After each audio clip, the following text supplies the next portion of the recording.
Hi guys, আসসালামু আলাইকুম। সবাই কেমন আছেন? আজকে আপনাদের জন্য কি রেসিপি নিয়ে আসলাম? শুটকি চচ্চড়ি। শুটকি খেতে যারা যারা পছন্দ করেন, আমার রেসিপিটা কেমন হয়েছে তারা আমাকে কমেন্টে জানাবেন। আমি এখানে দিয়ে দিয়েছি তেল, পেঁয়াজ, আদা বাটা, স্বাদ মতো লবণ, কুচি করে আলু কেটে নিয়েছি। এটা আমি ভাজা ভাজা করব। ভাজা ভাজা করে আমি এখানে দিয়ে দিব মরিচের গুঁড়ো।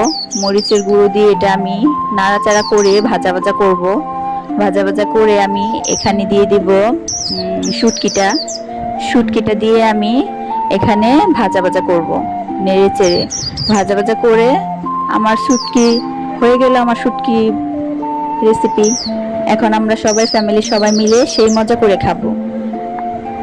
দেখেন আমরা কিভাবে খাচ্ছি, সেই মজা করে আমরা খাচ্ছি। এটা আমার এক ভাবি, শুটকির তরকারিটা এত মজা হয়েছে, শুটকি চচ্চড়িটা ভাবি অনেকগুলো ভাত নিয়েছে, বলতেছে আমি খাবো আর খাবো।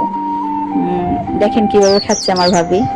এটা আমার জেঠি শাশুড়ি, সেও অনেক মজা করে খাচ্ছে। সবাই জানাবেন কেমন হলো।